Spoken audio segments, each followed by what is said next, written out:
Díaz-Canel rendido ante Rusia. Elogia la enorme sensibilidad rusa hacia los problemas de Cuba. ¿Cómo están, amigos? Bienvenidos a Noticias Importantes. Esperamos sus opiniones en los comentarios. Comenzamos. El régimen quiere llevar las relaciones económicas con Moscú al nivel de las políticas. Y Maskin S. Oreshkin promete inversiones de empresas rusas, aunque sea bastante difícil. Miguel Díaz-Canel recibió el martes a Maxim S. Oreshkin, asesor de Vladimir Putin. Se deshizo en elogios para Moscú y expresó la intención del régimen de llevar las relaciones económicas al nivel de las políticas. Para nosotros es una satisfacción recibirlo en esta su primera visita a Cuba, la cual era esperada y anhelada en nuestro país, dijo Miguel Díaz-Canel. Esta visita, la enésima de funcionarios rusos en los últimos meses a la isla, marca una intención de seguimiento, de continuidad a todos los acuerdos alcanzados, añadió el gobernante. La calificó como expresión más de la profundización en las relaciones bilaterales, que se caracterizan por un alto nivel de diálogo político, de coincidencia en muchos puntos de la Agencia Internacional, de apoyo conjunto en los foros internacionales sobre diversos temas. Moscú y La Habana se dan respaldo mutuo en escenarios internacionales como la ONU. Allí, el régimen cubano ha secundado a su aliado en la invasión a Ucrania, cuando no el régimen respaldando delitos y crímenes. Recientemente, durante una entrevista ofrecida al canal de televisión libanés Al Mayadeen, Díaz-Canel liberó de responsabilidad a Vladimir Putin de la guerra en Ucrania y culpó directamente a quien creen, a Estados Unidos de todo el conflicto. Además de acusarlo de rusofobia y manipulación mediática, Díaz-Canel piensa que vivimos bajo una piedra.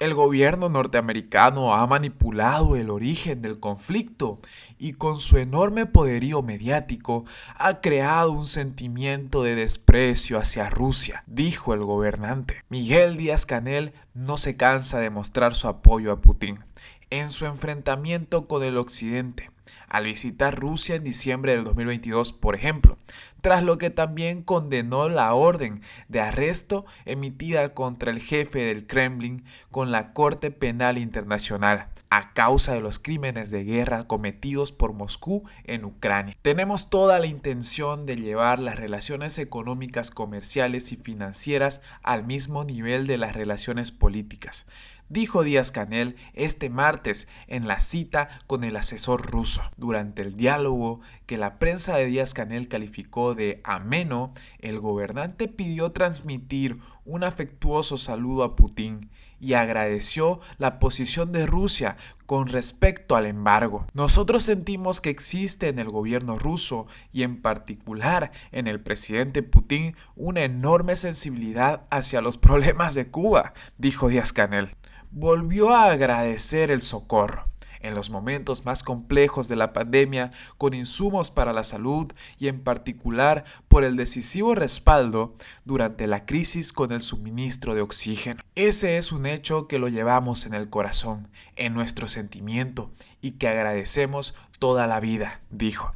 Por parte, Maxim S. Oreshkin comentó acerca de las jornadas de preparación para llevar a cabo su visita, como parte de la cual ya se han realizado varias negociaciones para determinar los pasos a dar en el futuro. Están decidiendo prácticamente el destino de nuestra isla. En tal sentido, se refirió a las tres principales directrices de trabajo que se han propuesto fortalecer: la energía, el aumento del flujo turístico a Cuba y un tercer ámbito, el sector más importante, que es bastante difícil, pero que dará resultados a largo plazo, que son las inversiones de compañías y empresas rusas a la economía cubana. Junto al asesor de Putin viajaron representantes de varias empresas que están dispuestas a invertir en distintos sectores de la economía cubana, como minería, agricultura, turismo, infraestructura y energía.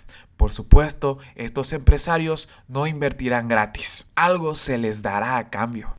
En cada uno de esos sectores se llevan a cabo negociaciones, que iniciaron incluso antes de su visita y que continuarán en los días siguientes, añadió. En un encuentro también el martes, pero presidido por Ricardo Cabrizas, estrenado ministro de Comercio Exterior y la Inversión Extranjera, la delegación cubana presentó a Oreshkin facilidades para promover la inversión rusa en la isla, donde la crisis económica se ha agravado en los últimos 2 años, principalmente por la implementación de la llamada tarea ordenamiento durante la pandemia de COVID-19. Antes, Cabrizas sostuvo un encuentro de trabajo con Oreshkin, que tuvo como resultado la firma de un protocolo sobre el reordenamiento de la deuda del régimen cubano con Rusia. Porque seamos claros, le debemos hasta el alma a Rusia, gracias al régimen.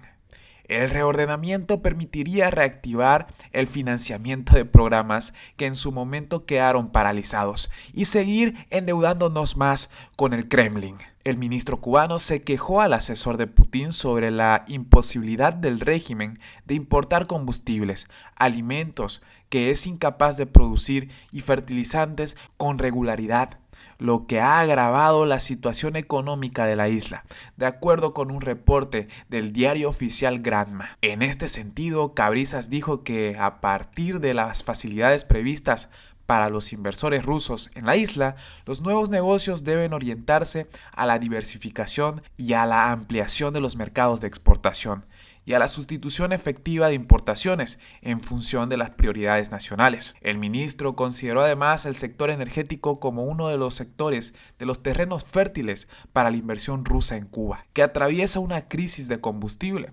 agudizada en los últimos 2 meses. La escasez de combustible genera numerosos apagones y provoca enormes colas en los servicentros, en los que la venta de gasolina está racionada.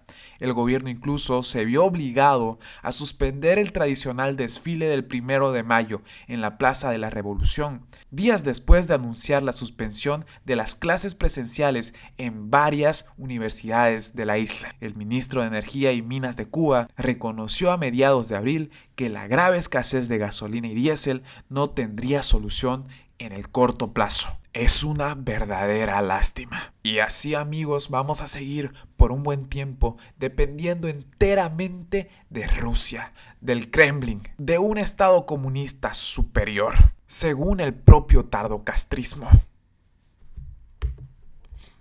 Entre otras noticias más de Díaz-Canel, ya que él ata la sobrevivencia del régimen a la solidaridad mundial y a la resistencia de los trabajadores. El gobernante cubano pide a cientos de extranjeros afines al régimen que se articulen más en redes sociales para difundir su propaganda y la del socialismo, y hacer quedar a Cuba como el payaso de Latinoamérica. Miguel Díaz-Canel clausuró el martes el Encuentro Internacional de Solidaridad con Cuba y el antiimperialismo a 200 años de la doctrina Monroe, donde hizo un llamado a los cientos de delegados procastristas a activarse en redes sociales para propagar el discurso del régimen cubano y contra el hegemonismo estadounidense en el continente. Según publicó el diario Juventud Rebelde, el evento reunió en La Habana a más de 1,000 delegados cubanos y extranjeros de 271 organizaciones políticas, sindicales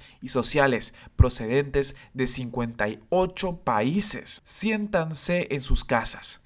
Cuba es y será siempre la casa de los trabajadores, porque en Cuba los trabajadores están en el poder. Ni reyes, ni multimillonarios, ni representantes de una oligarquía.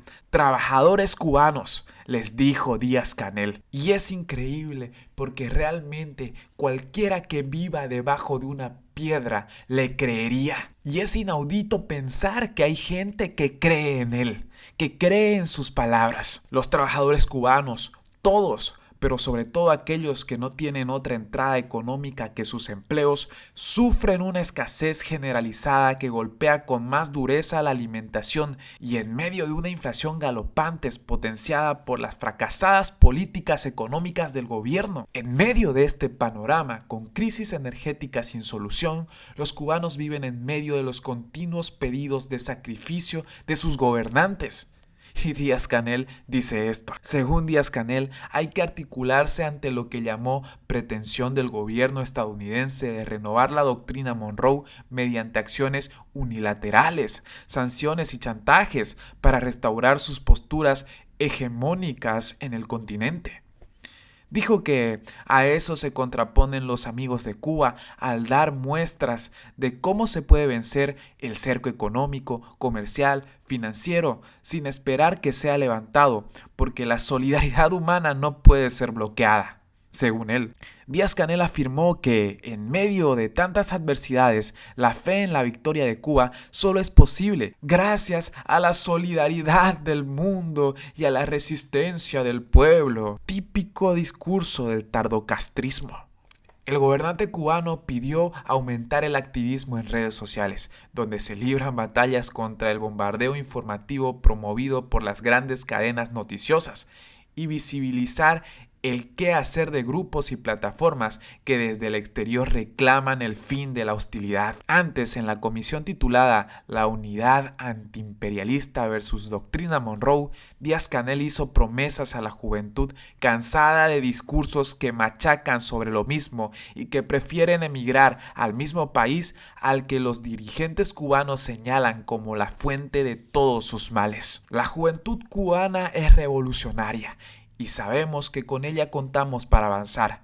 Debemos ofrecerle la oportunidad de tener un proyecto de vida en este país sin paternalismo, brindándole la posibilidad de que participe en las situaciones y proyectos más diversos y que asuma su rol tan importante en la lucha contra la hegemonía imperialista que Estados Unidos despliega en el mundo, dijo descaradamente. En el encuentro fue entregada la Medalla de la Amistad, aprobada por decreto de Díaz-Canel, a Jesús Núñez, secretario general de la Unión de Trabajadores Cañeros de la República Dominicana, a Lauren Brun, segunda secretaria de la Dirección de la Confederación General del Trabajo y secretaria general de la Federación de Trabajadores Ferroviarios de Francia, a Julio Duval Fuente, presidente de la Confederación Latinoamericana y del Caribe de Trabajadores Estatales de Argentina, así como a la Federación Rotativa de París. Este encuentro solidario y antiimperialista, entre comillas, se realizó tras el anuncio de la suspensión por crisis de combustible del desfile del 1 de mayo, uno de los eventos más significativos en la propaganda del régimen cubano. Las autoridades habían informado de la participación de cientos de extranjeros. Se cayó por la ineficiencia del régimen cubano, que quedó al descubierto. Pero claro, de eso no hablan. Y bien amigos, así vamos terminando las noticias importantes del día de hoy. Por favor, nos ayudarían mucho compartiendo las noticias, para así poder llegar a muchas más personas con la verdadera realidad en Cuba. Patria y vida, mis hermanos, nos vemos en el siguiente informe.